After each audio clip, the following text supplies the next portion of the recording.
Pelo sinal da Santa Cruz, livra-nos Deus nosso Senhor de todos os nossos inimigos. Em nome do Pai, do Filho e do Espírito Santo. Amém. Amém. Como nós já dissemos, nós estamos nesse tempo tão especial ainda, liturgicamente dizendo, que é o tempo do Natal. E nós vamos compreender um mistério hoje, mais do que compreender, contemplar um mistério que nos revela o cerne do que significa celebrar, vivenciar o Natal. Você já anotou aí qual é a palavra que nós vamos refletir? Repito, Mateus, capítulo 3, versículos 13 ao 17. Vamos lá, estamos falando do batismo de Jesus. Diz assim a palavra: nesse tempo, veio Jesus da Galiléia ao Jordão, até João, a fim de ser batizado por ele. Mas João tentava dissuadi-lo, dizendo: eu é que tenho necessidade de ser batizado por ti, e tu vens a mim? Jesus, porém, respondeu: deixa por enquanto, pois assim nos convém cumprir toda a justiça. Então, João Batista consentiu. Batizado, Jesus subiu imediatamente da água e logo os céus se abriram e ele viu o Espírito de Deus descendo como uma pomba e vindo sobre ele. Ao mesmo tempo, uma voz vindo do céu dizia: este é o meu Filho amado, em quem eu me comprazo. Meus irmãos, essas são para nós, nessa segunda-feira, nesse ano de 2026 que se inicia, nessa semana, palavras da salvação. Mais do que palavras da salvação, gostaria de dizer palavras de unção, porque nós estamos diante do mistério da unção que Jesus recebeu para viver a sua missão. Dizia eu que o mistério do batismo de Jesus nos ajuda a entender melhor o Natal. Liturgicamente dizendo, gente, falar do batismo de Jesus é como coroar o tempo do Natal. E é por isso que o tempo do Natal vai se encerrar nessa semana com a festa do batismo de Jesus. Uma festa que tem estreita ligação com a festa que liturgicamente nós celebramos ontem. Você lembra qual foi a festa? Você que foi à missa? A festa da Epifania do Senhor.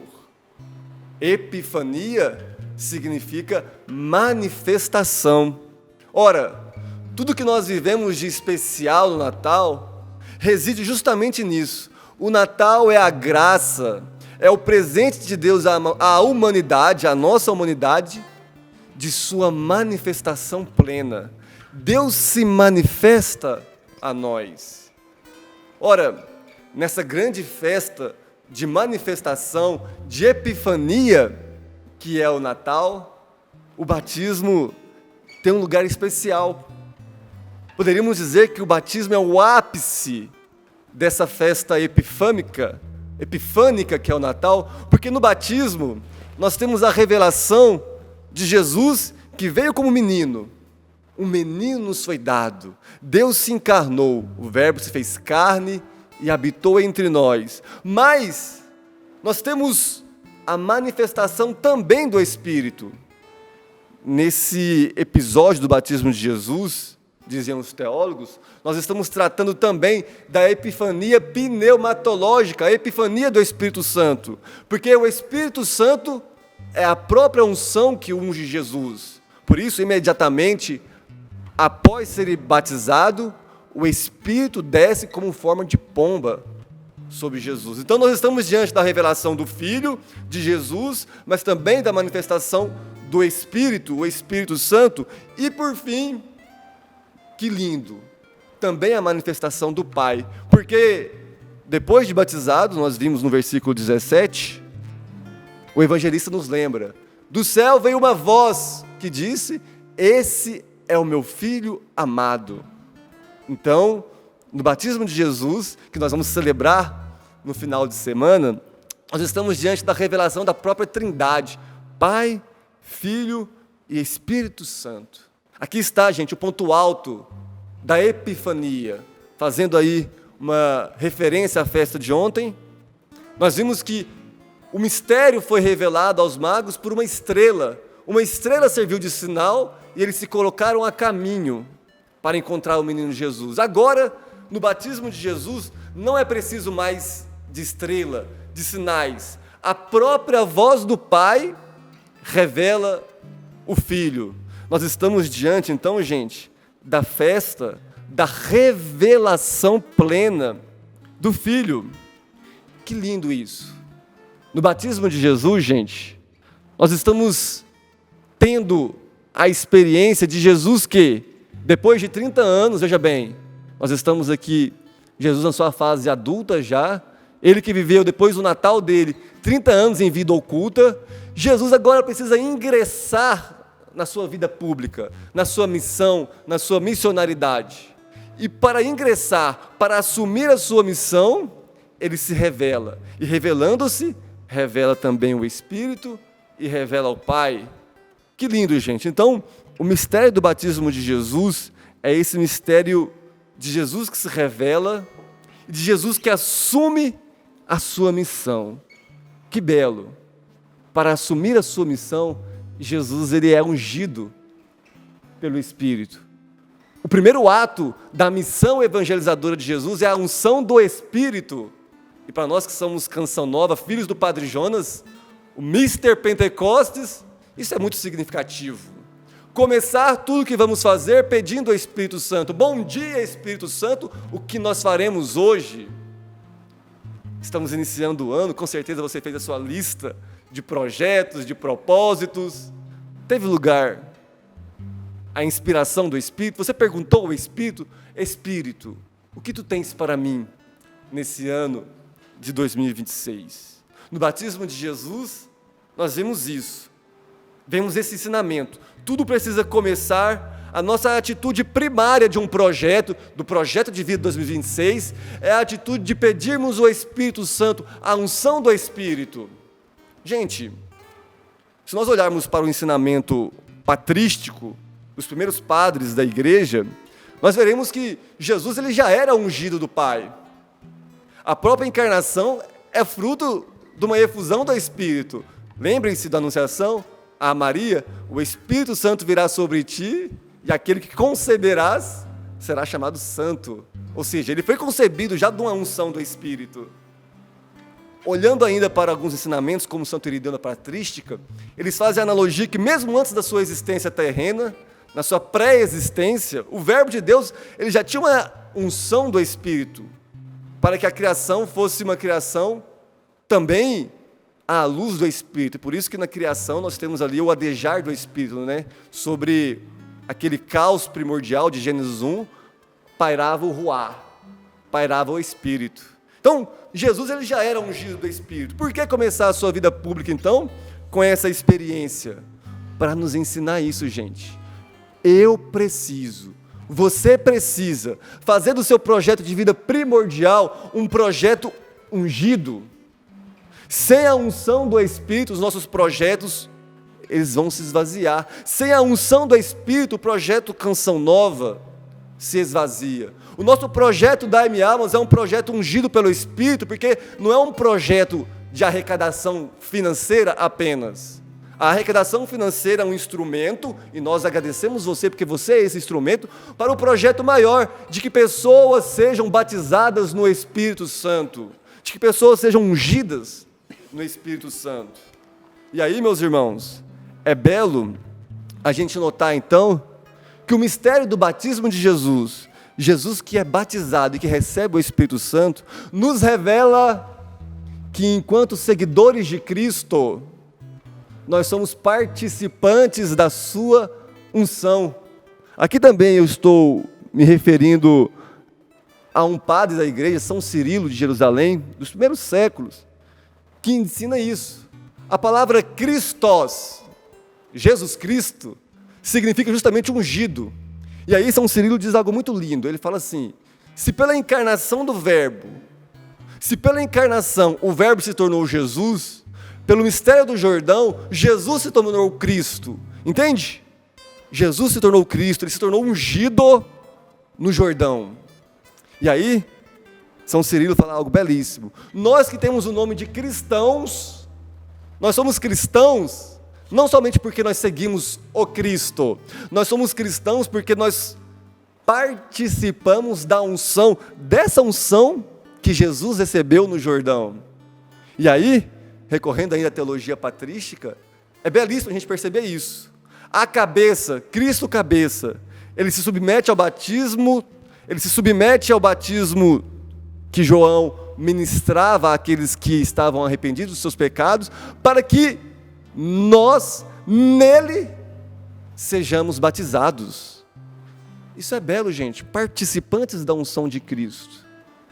Existe em nós um germe de vida divina, nós recebemos isso pelo sacramento do nosso batismo. Aqui, nós estamos diante da instituição de um sacramento que é a porta fidei, a porta de fé, que é o batismo. Você é batizado, então você participa desse mistério. E aqui, eu lembro do Catecismo da Igreja Católica, quando no parágrafo 521, nós temos um ensinamento de São João Eudes, que é belíssimo. São João Eudes fala o seguinte: tudo aquilo que Cristo é e viveu, veja bem, o que Cristo viveu, tudo que Cristo é e viveu foi para que nós pudéssemos viver nele e ele o vivesse em nós. Pela sua encarnação, Deus quer dar à humanidade a participação nos seus mistérios. Que belo isso, gente. Nós somos partícipes desse mistério do Jordão. Nós participamos dessa revelação do Pai, do Filho e do Espírito Santo que acontece no Jordão. E isso é muito rico, gente.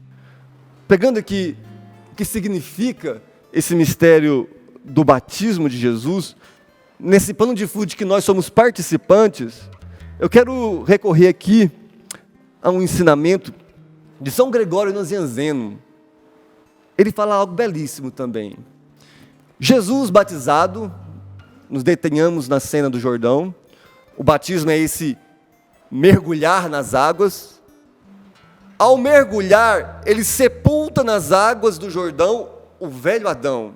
Então, Jesus, ele é imergido, ele mergulha, ele é batizado para que o velho Adão, ou seja, o homem velho que habita em mim, em você, ele morra, ele seja afogado ali.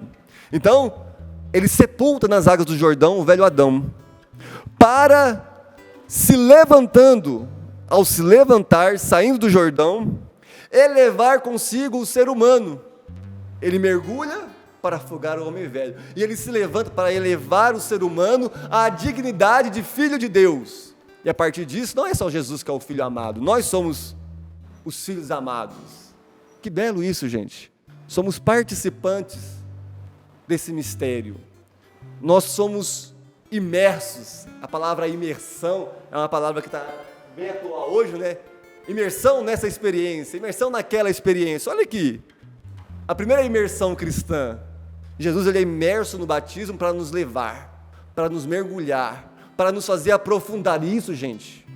Nos ensina que na pedagogia divina é grande, não quem cresce em tamanho, faz grandes coisas, mas quem mergulha na profundidade de Deus.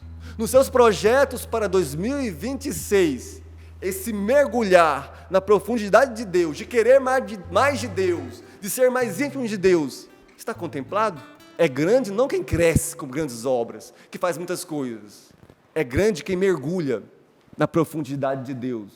E meus irmãos, João Batista, ele teve que aprender a mergulhar na profundidade de Deus para viver esse mistério de batizar o Salvador, de batizar Jesus.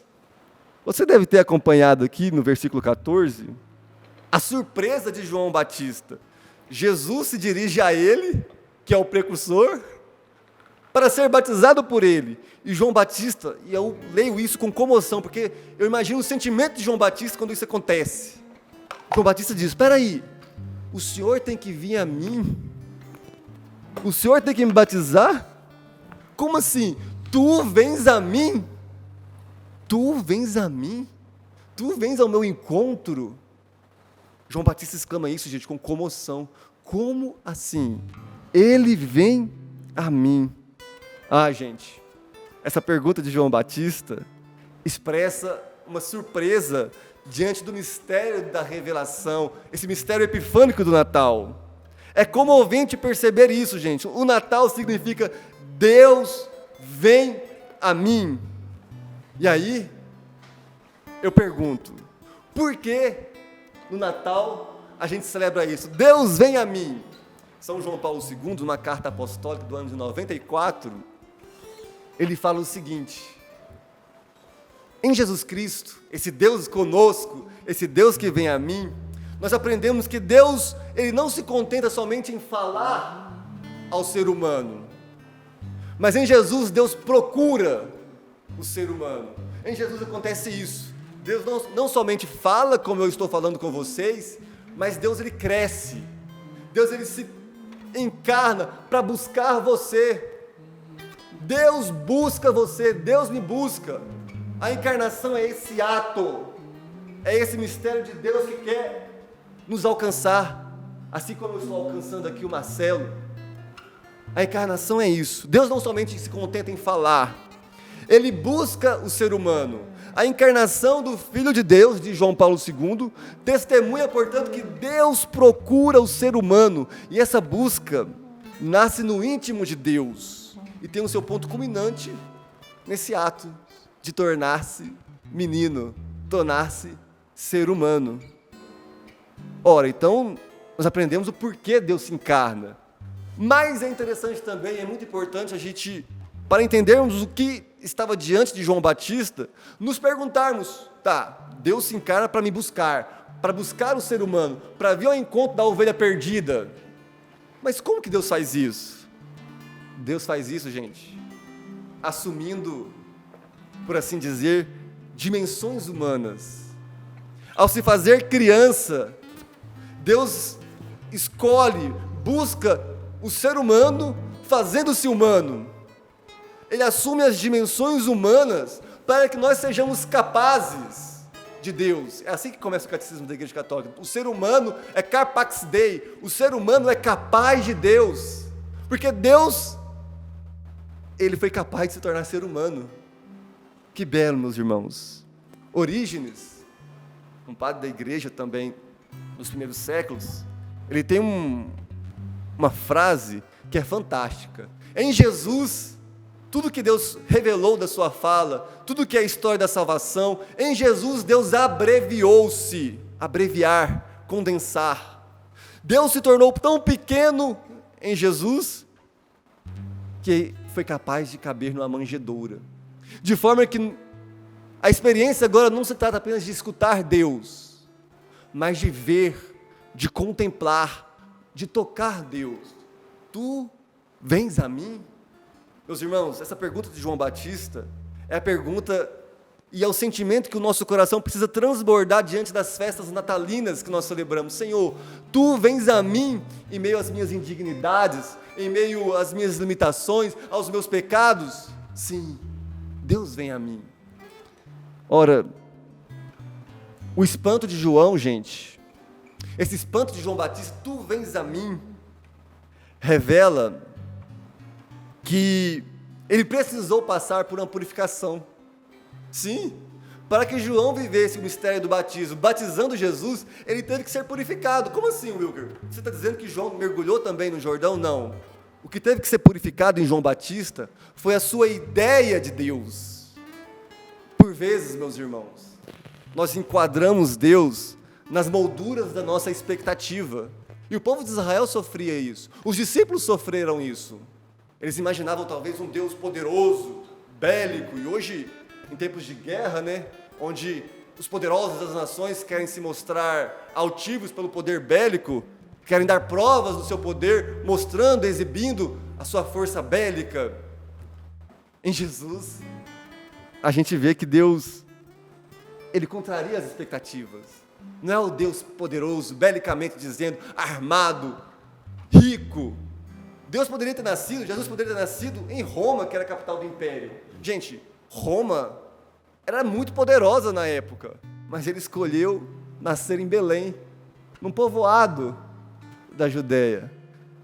Em Jesus nós aprendemos que a mansidão, em Jesus nós aprendemos que a humildade são as categorias com os quais Deus se revela, Deus vem a nós. E João Batista teve que aprender isso se purificando a sua imagem de Deus. E aí, quando eu me deparava com essa realidade, a surpresa de João Batista, tu vens a mim, e essa necessária purificação, eu lembrava de um texto belíssimo, que na internet você pode achar aí, um texto chamado Angústia de uma Ausência, é um texto do então cardeal Ratzinger. Nesse texto, Ratzinger refletia sobre a morte de Deus, Jesus que desce ao Sheol, a morada dos mortos, e ali ele falava, Deus tinha de morrer para os discípulos, para que pudesse de fato viver neles. Ora, a imagem que haviam formado de Deus, no qual tentavam comprimi-lo, emoldurá-lo, nas suas concepções puramente humanas, precisava ser destruída. Nós precisamos purificar a nossa imagem de Deus. E aí Ratzinger faz uma analogia.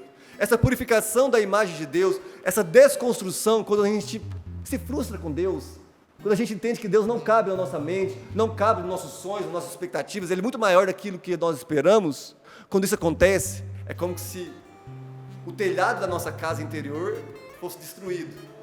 E isso é bênção, isso é uma maravilha, porque quando o telhado da nossa casa interior é destruído, a gente consegue contemplar a grandeza do céu, a grandeza de quem é Deus. Nesse 2026, nós somos chamados então a essa novidade de Deus, meus irmãos. Ora, então, nessa purificação necessária, João Batista teve que aprender aquilo que Jesus revelou mais tarde na sua vida pública. Aprendei de mim, porque sou manso e humilde de coração. Deus vem a mim, mas Ele vem a mim, gente, com as categorias da mansidão, com as categorias da humildade. Antes de ser o batizador no Espírito, João Batista revela isso, aquele que vem depois de mim será o batizador no Espírito. Antes de Jesus ser o batizador no Espírito, Ele é batizado. Antes de Jesus ser aquele que envia os discípulos, Ele é o enviado do Pai. Antes de ser o bom pastor que conduz a sua igreja, Jesus é pastoreado pela voz do Pai. Veja, gente, antes de ser o Filho glorioso, Ele é o Filho obediente. Veja, gente, que belo. Veja, gente, que necessário também nós compreendermos que Deus vem a nós sob categorias de humildade e de mansidão. Ora, tu vens a mim, Senhor, então, como manso cordeiro, com tanta humildade? Tu vens a mim sob a pequenez das espécies eucarísticas? Tu vens a mim através do meu irmão que me fala e que é capaz de identificar esse meu irmão que é pecador? Tu vens a mim até através do Wilker, pobre pecador que está falando comigo agora aqui? Olha aí a humildade se concretizando. Deus trabalha com instrumentos insuficientes. Ora, diante desse mistério que Deus vem a nós, humildemente, manso, duas perguntas que João Batista nos levanta. Assim como João Batista, você se sente indigno de Deus? Tu vens a mim, Senhor. Pensa nos seus pecados, nas suas respostas tardias, incompletas a Deus. O Senhor continua vindo a mim, insistindo em mim, Senhor? Sim, mesmo você sendo assim um sem vergonha, mesmo eu sendo sem vergonha, um pecador, Deus continua insistindo, Ele continua vindo a mim. E aí, diante disso, eu me recordo de um ensinamento belíssimo que acompanha, que é de Santo Ambrósio. Santo Ambrósio fala o seguinte: Deus nos ama confiando nos dons. O jeito que Deus escolheu para nos amar é justamente nos confiando dons. Deus nos ama e nos perdoa confiando a gente dons, gente. O pai de João Batista teve que aprender isso. Zacarias, que é o pai de João Batista, vocês vão lembrar, no momento que foi revelado que ele geraria, que ele e sua esposa Ana iriam gerar um filho na velhice, ele duvidou. E depois que ele duvidou, ele ficou mudo, como uma forma aí de repreensão. E o que aconteceu? Depois do tempo da mudez, Zacarias foi beneficiado, foi perdoado por Deus com um dom, a profecia do Benedictus. Bendito seja o Senhor Deus de Israel. Lembram daquele cântico belíssimo que a igreja todos os dias profere nas laudes? Pedro, o primeiro Papa, ele negou Jesus 3 vezes. E como é que Jesus perdoou ele? Apacenta as minhas ovelhas. Jesus perdoou Pedro, Jesus amou Pedro, confiando a ele dons. É assim que Deus faz conosco. Ele vem a nós nos confiando dons. Você se sente indigno? E por isso não está abraçando a missão que Deus te deu? Ele te ama, confiando-te os seus dons, as suas ovelhas. Que belo! Papa Francisco, quando ele assumiu o seu pontificado, lá no ano de 2013, citando um cardeal, o cardeal Casper, ele nos ensinou, né? Deus não se cansa de nos perdoar. Deus não se cansa de me perdoar. É nós que nos cansamos de pedir perdão, gente. É nós que viramos as costas para Deus. Deus sabe muito bem, gente, que nós precisamos de amor quando nós menos merecemos. E Ele é mestre nisso. Deus é mestre em nos amar quando nós menos merecemos, porque Ele sabe que é quando nós menos merecemos que nós mais precisamos. Então, não se surpreenda se Deus vem a você em meio à sua indignidade. Então a primeira pergunta é essa: você se sente indigno? Isso não é empecilho para que Deus venha a você. Por isso Ele te deu também um sacramento da confissão. Você já começou o ano vivendo uma boa confissão? Está aí uma dica importante. Ora, considerando ainda essa purificação que João teve que viver, essa purificação do conceito de Deus, eu quero te perguntar, estamos iniciando o ano de 2026, né? Primeira semana, como disse o Marcelo, oficialmente, né? Começando agora, dia 5, depois de um feriadão aí. Eu quero te perguntar, como anda as suas expectativas e esperanças em Deus? Você começou o ano frustrado? Por acaso você é desses que começou o ano seguinte? Vamos lá. Lista de propósitos para o ano de 2026. Primeiro propósito: cumprir o primeiro propósito do ano de 25, que ficou para trás e eu não cumpri. Você é desse? Olha, é dramático isso, né? Eu corro risco de ser assim, sou meio sanguíneo, sabe? Faço muitos propósitos mirabolantes.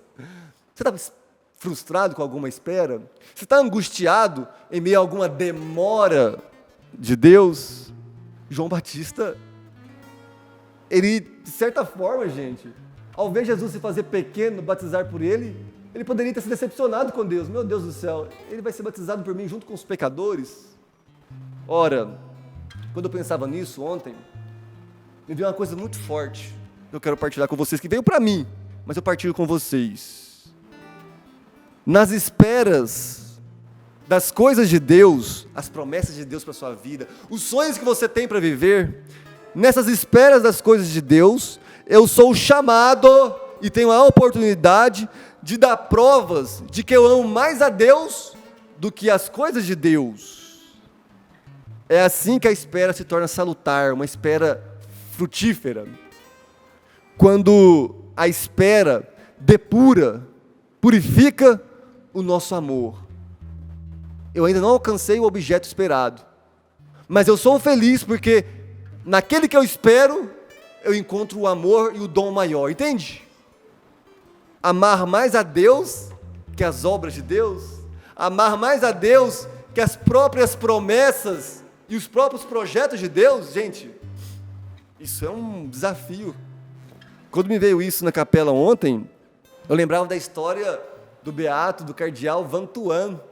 Ele foi preso pelo regime comunista do Vietnã e ele era um arcebispo muito ativo, numa diocese muito viva.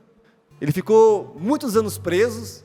Chegou um determinado momento que ele começou a se angustiar, Vantuan, porque ele pensava: meu Deus do céu, quantos seminaristas eu deixei para trás na formação, a minha catedral, obras incompletas, o meu povo, aquele projeto pastoral. E aí, na cadeia, Vantuan escutou a voz de Deus ressoar no seu coração: Vantuan, é preciso escolher mais a Deus do que as obras de Deus. escolher mais a Deus do que as obras de Deus. E aí eu pergunto para você, que tem aí uma atividade apostólica, tem um trabalho voluntário na igreja, na pastoral, você é daqueles que desanimam-se do segmento de Jesus por causa das frustrações na obra de Deus? Com toda a caridade, eu preciso dizer para você, é porque o seu amor não está depurado, não está purificado. Você está amando mais a obra de Deus que Deus. Nós somos chamados a depurar o nosso amor, amando mais a Deus que a obra de Deus. E aí, você que está angustiado ou frustrado em meio a uma espera que não chega, eu preciso dizer isso, Deus te chama à depuração do amor. Entenda, gente, pela palavra depurar, essa purificação. Hoje de manhã eu conversava com a minha sogra e perguntava para ela, né? Ela gosta de fazer conserva. Ela é uma baiana, né? Então gosta de fazer uma pimenta bem depurada, bem conservada. E falava, Dona Aleluia, minha sogra chama Aleluia, viu, gente? Aleluia não é o cântico, não, é o nome dela. Dona Aleluia, como é que é esse negócio de conserva? E ela fala, olha, você coloca lá o azeite, coloca vinagre, alguns colocam álcool, pitadinho de sal, coloca lá a pimenta, tem gente que coloca outras coisas. E quanto mais tempo passa, mais o sabor fica consistente, mais fica conservado o sabor. O tempo depura, o tempo faz o sabor ficar consistente. Ora, meu irmão, esse tempo de espera que você está vivendo é isso.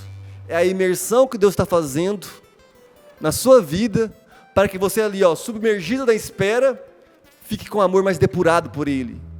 Fique com o coração mais consistente. Então, você está nesse tempo de conserva. A espera é isso. A espera é um tempo de conserva, onde o seu coração fica imerso na espera, para ter um amor depurado, um amor purificado, um amor mais consistente. E aí, Deus falava comigo ontem, um amor depurado nos faz esperar as coisas certas e nobres. Um amor depurado nos faz esperar as coisas certas e nobres. O que você está esperando para esse ano de 2026? Quais são os seus projetos? 2016? Pode falar. Diante daquilo que você estava falando aí, eu fiquei vendo assim, tem as coisas certas para colocar. Legal. Para depurar. Perfeito. Para conservar da melhor forma. Né? E me vinha assim, quando você falava isso, o Espírito Santo. Que lindo. Né? Se você vive uma espera com murmuração, né? Com chateação, com angústia, vai azedar, meu amigo. Perfeito. Se você coloca a coisa errada para depurar uma pimenta, ou seja lá o que for, qualquer tipo de conserva, vai azedar. Que lindo. Não é? Mas se a espera for marcada pela presença do Espírito Santo, essa imersão acontecer no Espírito, aí sim, aí vai dar sabor, vai virar uma coisa maravilhosa. Né? Então, Deus falou muito comigo nisso. Depende do que você coloca nessa espera, de como você está. Que lindo. Né? Em quem você está esperando. Então, coloca o Espírito Santo aí e vai tirando aquilo que não é bom, né? A murmuração. A gente espera, mas daqui a pouco a gente está murmurando, poxa, que demora. Não, deixa o Espírito Santo agir, né? Deixa ele agir. Aí, depois você vai contemplar o sabor dessa espera. Que lindo, Inácio, que lindo. Isso é belo porque esperar a coisa certa, desse tempo de esperanças, de projetos, eu me lembro do que Bento XVI falava na sua carta Espesalve, né? Ele falava assim, o presente, ainda que custoso, doloroso, ele pode ser vivido e aceito com alegria, se nos levar a uma meta, a esperança certa. Se essa meta for tão grande que justifique a canseira do caminho. Meu irmão, minha irmã, nesse início de 2026, nós somos chamados à espera nobre, às metas grandes que justificam a luta, as canseiras do caminho. Não projetos pequenos, não projetos humanos, mas o projeto de Deus. E para encerrar, uma última partilha. No episódio do batismo de Jesus, nós vemos que Jesus está assumindo a sua missão. Ora, eu parava para rezar nesse início de ano 2026, falava, quais serão os meus projetos para esse ano? Né? Eu sou meio sanguíneo, então vou anotando mil coisas, mas aí Deus falou comigo, muito mais do que um projeto muito criativo, Wilker, é hora de um projeto performativo. Em que sentido? Você já tem uma vocação descoberta. Você já sabe o que é a vontade de Deus para você. Eu sou casado, sou membro de uma comunidade, então o projeto 2026 é ser santo, vivendo bem o matrimônio, qualificando o seu ser esposo, ser santo, qualificando o seu ser missionário como formador, como irmão, como professor. Você é chamado a ser santo daquilo que eu já te dei, Wilker. E aí eu lembrei de uma frase que é de São José Maria Escrivá. Ele falava assim: o segredo da santidade é: faze o que deves, o dever. Esteja no que fazes, a inteireza. Meus irmãos, nós somos chamados a isso. Viver bem em 2026, assumindo a nossa missão e a nossa vocação. Você que é casado, talvez você é seminarista, padre que me acompanha, assuma o que Deus te deu. Antes do seu projeto, queira viver o projeto de Deus para a sua vida. Maria Santíssima nos ensina isso. Quando ela recebeu o grande projeto de Deus, que seria ser mãe do Filho de Deus, o que Maria disse? Sim, eu vou fazer, eu vou ser mãe de Jesus, eu vou fazer, eu vou realizar a vontade de Deus. Não. A resposta de Maria, os teólogos chamam atenção para isso, está na voz passiva. Não é eu vou fazer a vontade de Deus, é faça-se em mim segundo a sua palavra. Faça-se. É um fazer aberto ao fazer de Deus. Que nesse ano de 2026 os nossos projetos sejam abertos às surpresas da vontade de Deus. Faça-se, Senhor, em mim segundo a sua palavra nesse ano de 2026. Não somente os meus projetos, mas os seus projetos, sendo santo naquilo que o Senhor me confia, como esposo, como pai.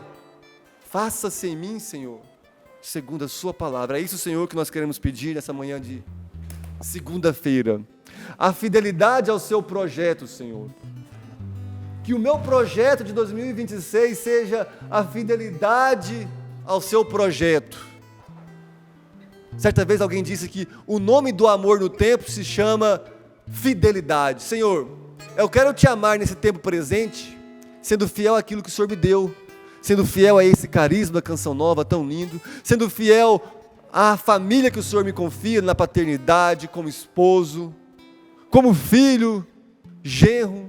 Senhor, dá-me a graça da fidelidade aos seus projetos. Pensa, meu irmão, pensa, minha irmã, nos projetos de Deus para a sua vida. Você que é esposa, você que é padre, nos acompanha talvez. Deus tem um projeto para você, que o seu projeto seja ser fiel ao projeto de Deus.